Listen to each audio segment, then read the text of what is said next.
semua partai komunikasi lancar.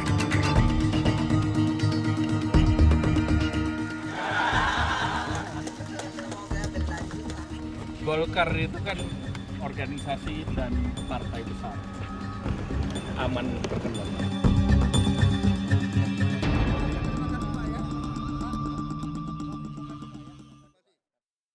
Sudah bersama saya malam ini Ketua Umum Partai Golkar Bapak Airlangga Hartarto. Selamat malam Pak Airlangga. Selamat malam Mbak Nana. Terima kasih sudah meluangkan waktu di tengah kesibukan Bapak sebagai Menko Perekonomian dan juga sebagai Ketua Umum Partai Golkar untuk menerima CNN Indonesia Political Show pada malam hari ini. Ada beberapa hal Pak yang ingin saya tanya ya. Kita langsung saja. Jadi beberapa minggu ini publik menyoroti isu Munaslup yang terjadi di internal Partai Golkar, Pak. Nah, sebetulnya rencana Munaslup itu untuk menggulingkan Pak Airlangga sebagai Ketua Umum Partai Golkar sudah kami dengar sejak setahun yang lalu. Bapak mendengar itu dan menyadari itu, Pak Airlangga? Ya, pertama tentu kalau internal Golkar, baik di struktur daerah maupun di struktur pusat, solid. Dan sebetulnya setiap tahun kita melakukan rapat-rapat konsolidasi, dan baik itu dalam bentuk pasca Munas, ada Rapimnas, ada Rakernas. Jadi internal solid. Oke. Internal solid itu Bapak sampai mengumpulkan Ketua DPD 1 di Bali, kemudian kemarin mengumpulkan beberapa dewan. Itu adalah bagian untuk menyolidkan. Tentu itu bagian dari memperkuat soliditas partai. Dan kedua sekaligus mengupdate situasi daripada menuju Pileg dan Pilpres. Termasuk langkah-langkah yang sudah diambil oleh Partai Golkar untuk fungsionaris kemarin kita atur berbasis abjad dan sekarang mulai masuk dalam pentahapan berbasis nomor urut prioritas. Kenapa kemarin abjad? Ya tentu kan kemarin ada wacana terkait terbuka tertutup. Nah sekarang sudah jelas metode pilihannya dengan suara terbanyak, maka kita memprioritaskan para fungsionaris berdasarkan prioritas nomor. Oke, senior-senior Golkar yang Bapak kumpulkan, kita udah lihat ya Pak ya, fotonya beredar, semuanya memakai jaket yang sama. Jadi semuanya seperti Ketua Dewan Kehormatan, Ketua Dewan Pakar, Ketua Dewan Pembina, itu arahnya memang solid mendukung Arahnya Bapak. semua solid, karena semua kan struktural partai. Kalau struktural partai itu taat dan asas pada konstitusi partai. Nah konstitusi partai itu adalah Munas, Rapimnas, Rakernas. Jadi dan hampir seluruh, bahkan seluruh ketua umum Partai Golkar, mulai dari Pak JK, Pak Abu Rizal Bakri, Pak Akbar Tanjung, Pak Agung Laksono, semuanya sepakat bahwa Partai Golkar ini partai terbuka, sehingga kalau partai terbuka itu konstitusi yang dipegang. Jadi tidak ada mekanisme di luar itu. Jadi kalau ada yang mewacanakan lain, nah itu ibaratnya kapal sudah berlayar jauh. Ini kan dari 2019. Sudah menghadapi berbagai macam gelombang. Sudah tinggal berlabuh di pantai, di pelabuhan nih, udah dekat. Terus ada yang mau ngambil jadi nakoda. Nah ini kan pasti Partai Golkar selalu melihat berbasis PDLT.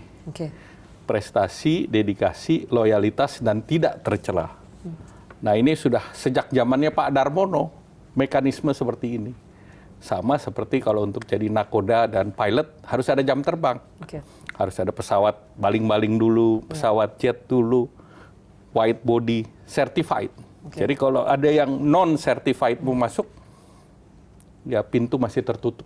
Non-certified itu mengacu ke siapa Pak? Non-certified itu mengacu kepada yang di luar struktural partai. Yang mengklaim bahwa ingin mengambil alih Partai Golkar. Ya itu non-struktural. Kalau non-struktural sama kalau di laut namanya bukan non-struktural. Kalau di laut namanya bajak laut.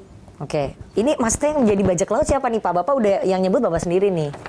Yang non-sertifikat tadi. Kalau bajak laut kan nggak ada nama. Biasanya kalau di laut kan nggak ada nama. Kalau di laut masa pasang nama, saya A, saya B, saya pakai bendera ini kan nggak. Tapi kan struktur partai sudah tahu bahwa ini berdasarkan konstitusi. Dan kapal Golkar ini kapal nomor 2 terbesar. Oleh karena itu ya kita semua solid.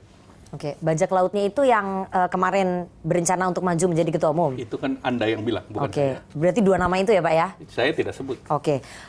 Tapi selama hampir 1 tahun, Bapak menghadapi itu tadi gangguan bajak laut yang ingin mengambil alih partai. Apa yang kemudian Bapak lakukan? untuk mempertahankan kapal ini tetap berlabuh tadi? Golkar itu kan kalau kapal itu ada tujuannya, ada kompasnya. Nah itu sesuai dengan tujuan kompas Pileg Pilpres 2024. Jadi momentumnya ini nggak tepat 6 bulan sebelum Pileg, sebelum pemilu legislatif. Ya kompas kita sudah jelas. Kalau berlayar tanpa kompas itu berlayarnya ke utara ke selatan. Kalau utara selatan bahasa Inggrisnya ngalor ngidul. Tapi soal desakan Munaslup ini Pak, untuk menggulingkan Bapak, untuk mengkudeta Bapak dari posisi ketua umum, yang kami dengar itu berkaitan dengan sikap Partai Golkar yang belum final, belum memutuskan di Pilpres 2024. Golkar sudah memutuskan sejak Munas. Yaitu mengusung kader terbaik Partai Golkar untuk menjadi presiden atau wakil presiden. Dan itu semuanya diserahkan kepada ketua umum. Dan itu konsisten. Jadi Golkar sudah sejak awal membuat posisi terkait Pilpres dan Pileg. Jadi tidak ada yang ragu, berarti tidak mengerti konstitusi partai. Bahwa memang keputusan menetapkan Bapak sebagai capres ataupun cawapres itu disepakati ya di forum Munas yang merupakan forum tertingginya di Golkar. Dalam perjalanannya kan ada dorongan bahwa Golkar harus memutuskan sikap Pak ke koalisinya Mas Ganjar, ke koalisinya Golkar itu butuh satu partai lain. Jadi tentu namanya membutuhkan partai lain kan harus ada pembicaraan. Nah pembicaraan kan harus pembicaraan detail. Dan pendaftaran menurut KPU kan bulan Oktober-November. Jadi bahasa jelasnya Belanda masih jauh. Jadi Anda masih meyakini, masih optimis Anda akan dapat tiket sesuai dengan keputusan Munas sampai nanti bulan Oktober? Ya tentu kita sudah intens berbicara dengan partai-partai politik. Dan Golkar kan salah satu yang pertama membuat koalisi Indonesia Bersatu dengan 3 partai. Itu nasibnya sekarang gimana sih Pak, KIB Pak? Nasibnya kan semua harus menunggu tekenan. Nggak kayak layang-layang putus Pak? Katanya KIB kayak layang-layang putus nih Pak? Tidak ada layangan putus, yang ada layangan tergantung angin. Kan yang satu udah menyeberang ke koalisinya Mas Ganjar, P3, tinggal Golkar dan juga PAN memutuskan kira-kira arahnya mau kemana? Kita masih terus berkomunikasi. Tapi sebetulnya apa yang membuat Golkar tidak buru-buru mengambil keputusan ataupun bimbang gitu Pak? Mengambil keputusan soal Tidak ada yang bimbang. Golkar sih firm. Tentu kan sebagai partai besar tidak bisa hanya ikut. Nah itu harus ada pembicaraan yang lebih dalam. Nah pembicaraan dalam ini yang sekarang sedang dibahas. Nanti saya akan bahas soal pembicaraan mendalam itu ya Pak, negosiasi mendalam. Tapi lamanya Golkar mengambil keputusan itu karena ada tekanan-tekanan Pak? Tidak ada, karena jadwal pemilunya bulan Oktober-November. Jadwal pemilu kan Oktober-November. Jadi nggak ada tekanan-tekanan ke internal Golkar, ke Bapak juga untuk segera mengambil keputusan ataupun lama mengambil keputusan terhadap Pilpres. Tapi kemarin Bapak waktu di Bali mengumpulkan 38 DPD 1. Yang kami dengar semuanya sudah solid sampai membuat surat dukungan ke Bapak, itu betul ya Pak ya? Ya, setiap kali Munas, Rapimnas, Rakernas ada keputusan, tertulisnya ada. Jadi semuanya 38 DPD 1 itu memang solid mendukung Bapak. Secara tertulis ada ya Pak? Ya namanya udah Munas, Rapimnas, Rakernas ya sudah ada tertulisnya. Nah itu aspirasinya ternyata yang muncul Pak condong ke koalisinya Pak Prabowo Subianto.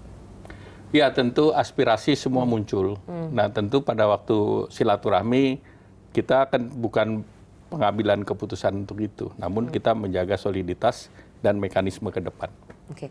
Berapa persen sebetulnya Pak yang condong ke Pak Prabowo dari 38 ini? Ya tentu kita tidak melakukan voting ataupun presentasi, hanya aspirasi muncul.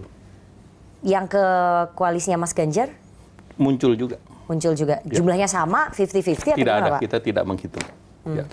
Tapi komunikasi dengan Pak Prabowo sejauh ini bagaimana sih Pak? Pak Prabowo itu kan saya sudah kenal secara pribadi jauh. Saat beliau dulu dengan zaman ayah saya, zaman Pak Prabowo, dengan Ibu Titi, kan kita juga cukup dekat, tidak hanya di politik, tapi secara keluarga. Pak Prabowo itu dulu Golkar dan ikut konvensi, nah itu juga kami kenal. Dan tentu dalam perkembangannya hubungan kami cukup dekat, baik secara pribadi maupun kepartaian. Dan juga pembicaraan intens dengan beliau kan sudah hampir 1 tahun. Jadi tidak ada yang baru. Jadi ini terus kita intens. Jadi terus intens meskipun sudah 1 tahun. Ya. Berarti progresnya lamban dong, Pak? Nggak, ini kan semua namanya politik kan harus intens. Karena kan banyak hal yang harus dibangun. Saya sudah ke Hambalang, kita sudah bicara, bolak-balik kita bicara yang close door. Maksudnya tawaran bahwa Golkar kalau bergabung ke koalisinya Pak Prabowo, tiket cawapres itu murni harus dari Golkar? Diberikan ke kalau Golkar? partai, kalau Golkar dan Gerindra kan hasilnya 1 tiket. Oke. Ya. Jadi tapi kan kita juga ada kawan-kawan lain. Ada yang dari PAN, ada Caimin. PKB, Ya. Kita open pembicaraan terbuka saja. Oke. Ada penawaran nggak Pak dari Pak Prabowo? Kita tidak lagi berdagang, jadi nggak ada tawar menawar. Ya Pak, negosiasinya jadi apa Pak? Tidak ada Pengajuan kerjasamanya dari Kalau kerjasama Gerindra. kita lagi bicara detail. Jadi belum bisa dipublish. Karena kalau dipublish perjanjiannya batal demi hukum. Tapi Golkar pasti berharap dong bahwa tiket cawapresnya itu dari Golkar. Nah ini sama seperti di perusahaan publik. Karena Golkar perusahaan publik. Kalau kita belum tanda tangan, kita nggak bisa disclose ke publik, karena itu bisa batal demi hukum. Selain soal posisi cawapres, berarti yang belum jelas, yang masih dinegosiasikan, soal power sharing itu juga sedang semuanya dinegosiasikan. Masuk. Kita bicara power sharing, bukan hanya power sharing, kerjasama di parlemen dan sebagainya. Komposisi menteri juga Pak? Ya, artinya kita bicara secara keseluruhan, namanya partai politik. Udah dalam dong Pak berarti dengan Pak Prabowo? Dengan siapapun dalam. Oke. Sebelumnya kan sebelum Bapak bertemu intens dengan Pak Prabowo, Bapak sempat ketemu juga dengan Mbak Puan Maharani ya, sampai Golkar membuat tim teknis. Ya, artinya kenapa kemudian kami berubah, Pak? Bukan berubah. Partai Golkar menerima silaturahmi dari Ibu Puan. Dan sebelumnya kita sudah jalan-jalan juga di Monas. Dan sebelumnya juga pertemuan secara pribadi juga beberapa kali. Nah, tentu kembali lagi, bicara tim kan bicara detail. Dan pembicaraan dengan KIB juga ada timnya, demikian pula dengan PKB pun ada timnya. Jadi tim itu memang kita bentuk untuk mengerucutkan dan mencari persamaan. Jadi ini yang sedang kita kerja. Oke, dengan PDI Perjuangan, tim teknisnya itu apakah sudah sedalam seperti dengan Gerindra, Pak? Ya tentu ini kan baru dibentuk. Kalau dengan PKB kan sudah agak lama. Dengan Gerindranya Pak? Dengan Gerindra pembicaraan juga sudah agak lama. Oke, berarti dari awal memang arahnya Golkar lebih condong untuk ke Gerindra? Ya tentu kita finalnya itu pada saat kita akan mendaftarkan ke KPU. Jadi peluangnya dengan Mas Ganjar, dengan koalisinya Mas Ganjar masih terbuka nggak Pak? Peluang seluruhnya terbuka. Jadi belum mengerucut ke salah satu, belum mengerucut ke Pak Prabowo, tapi ya, peluangnya Mas Ganjar masih ada. kalau kita sudah deal-nya ketemu. Pembicaraan dengan tim teknis PDI Perjuangan, apakah sudah membahas juga soal power sharing Pak? Soal tiket cawapres? Ya namanya teknis, ya tentu detail bicaranya. Termasuk soal power sharing? Detailnya silakan mencari sendiri. Tadi kan Bapak juga menjelaskan power sharing dengan Gerindra dibahas, dengan PDI Perjuangan bagaimana? Ya tentu yang namanya politik detailnya kan banyak hal, banyak faktor. Artinya ke Gerindra bicara detail juga soal power sharing dan tiket cawapres, ke PDI Perjuangan juga bicara soal tiket cawapres dan juga power sharing. Ya itu terjemahan Anda, saya tidak akan disclose karena itu tim masih berunding. Kan itu akan mengganggu perundingan. Oke, jadi dua-duanya masih berunding ya Pak ya? Ya itu kan nanti Mbak Nana mengganggu perundingan. Kalau batal demi hukum jadi batal demi Mbak Nana. Tapi Bapak belum bertemu dengan Ibu Megawati Soekarnoputri? Kalau ketemu kan dalam event, termasuk pada waktu. Nah tentu kalau sudah final ketemu Ibu. Bapak mau bertemu dengan Bu Mega? Ya tergantung timnya itu. Oke, jadi kalau misalnya timnya itu menemui kesepakatan, Bapak mau bertemu dengan Bu Mega? Ya sama seperti saya ketemu dengan ketua umum yang lain kan hampir semua saya sudah ketemu. Oke, peluangnya lebih besar yang mana Pak kalau melihat perkembangan sampai hari ini? Ya namanya peluang saya katakan terbuka. Jadi dua-duanya masih terbuka di atas meja? Ya kalau politik kan belum tentu di atas meja. Maksudnya? Bisa di atas podium juga. Iya. Saya ulangi Pak pertanyaan saya, bahwa peluang Golkar dengan PDI Perjuangan dan peluang Golkar dengan Gerindra itu sama besarnya? Kita tidak menyamakan, namanya politik itu Bukan kali-kalian satu dibagi dua gitu, enggak. Bahwa tim teknis dua-duanya masih bekerja dengan Tim kedua teknis partai masih itu. bekerja. Ya. Dan Golkar masih membuka kesempatan dan peluang ke dua partai itu. Ya, namanya politik, peluang selalu ada. Bapak akan mengkomunikasikan semua hasil koordinasi, negosiasi tim teknis kepada Presiden, Pak? Ya, sudah pasti kan saya sebagai Menko kan tentu berkomunikasi dengan Pak Presiden. Nah, meskipun Ketua DPD 1 sudah memberikan dukungan, terus kemudian condong arah pilpresnya ataupun arah dukungannya ke koalisinya Pak Prabowo, gangguan-gangguan itu masih tetap ada, Pak? Saya tidak melihat ada gangguan itu. Jadi Bapak yakin bahwa gangguan ini akan hilang ataupun sudah hilang? Saya yang bicara gangguan kan Mbak Nana, saya nggak ngomong gangguan. Tapi Bapak merasakannya gimana, Pak? Biasa-biasa saja. Biasa-biasa aja, nggak ada gangguan? Nggak ada. Jadi akan nanti mulus sampai menuju ke pemilu legislatif? Namanya di laut kan gelombang biasa aja. Oh, ada jadi yang ini arus gelombang. tinggi, arus rendah gitu. Tapi kapal selalu di atas kan. Kalau di bawah, ke atas. Yang penting kompasnya jelas. Kan Dewan Pakar kemarin mengatakan bahwa memberikan tenggat waktu ya ke Pak Erlangga sampai bulan Agustus untuk menentukan sikap. Entah Bapak merapat ke koalisinya Pak Prabowo, ke koalisinya PD Perjuangan atau membentuk poros sendiri. Nah, apakah kemudian bulan Agustus ini sudah bisa Pak tenggat itu dipenuhi? Tenggat kita ikut arahan KPU. Oke. Ya. Jadi nggak harus di bulan Agustus ini ya? Lah, partai kan ikutnya pada KPU. Pendaftaran KPU hanya bulan Oktober sampai dengan bulan November. Maupun hari ini nggak bisa daftar ke KPU karena pintunya belum terbuka. Artinya opsi untuk membentuk poros sendiri itu udah tertutup ya? Karena sudah condongnya kedua. Ke koalisinya Pak Prabowo ataupun koalisinya PD Perjuangan. Kalau bicara itu kan poros-poros itu kan harus persetujuan antar partai. Iya, jadi sekarang opsi untuk Golkar hanya sudah mengerucut dua ya Pak? Balik lagi saya katakan, poros itu kan tergantung daripada partai-partai yang bersepakat. Jadi kalau misalnya nanti partai-partai yang bersepakat mau membentuk poros koalisi dengan Bapak? Kan belum. Belum.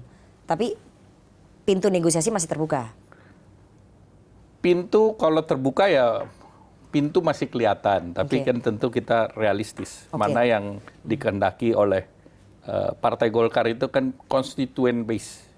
Mana yang dikehendaki oleh DPD secara struktural, kemudian mendengarkan dari dewan-dewan, ada dewan pembina, dewan pakar, kemudian ada juga dewan kehormatan. Seluruhnya kita sudah dengarkan. Kalau nanti semua stakeholders, pemilik suara lebih condong merapat ke salah satu koalisi begitu ya, entah koalisinya Pak Prabowo atau koalisinya Ganjar, itu buat Anda nggak masalah Pak?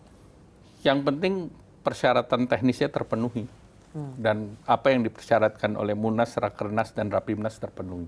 Oke. Jadi kalau misalnya nanti akhirnya di ujung menjelang pendaftaran Pak di KPU, Bapak nggak dapet tiket capres ataupun cawapres, Bapak juga realistis akan hal itu seperti yang tadi Bapak sampaikan? Balik lagi, kan ada rambu dari Rakernas, Rapimnas, dan juga Munas. Jadi rambu itu tentu menjadi persyaratan. Tapi sampai detik ini Bapak masih mengupayakan untuk bisa mendapatkan masih berbicara sekarang. Masih berbicara. Golkar itu kan satu-satunya partai atau salah satu partai yang hanya cukup dengan satu partai yang lain.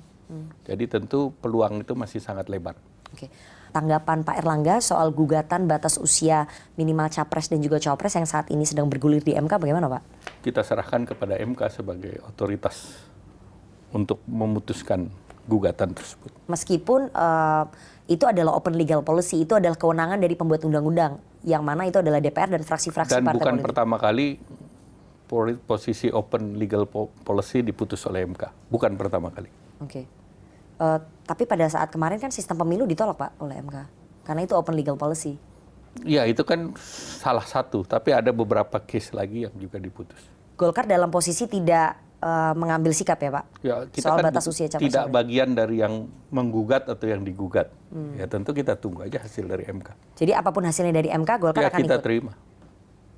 Bapak melihat itu sebagai peluang untuk generasi muda bisa maju Pak dalam kontestasi Pilpres 2024? Ya tentu beberapa negara tidak melakukan pembatasan. Kita lihat Perdana Menteri Australia kemarin muda, New Zealand kemarin muda. Kemudian di Finland juga muda. Jadi namanya pemimpin itu kan dipilih oleh rakyat.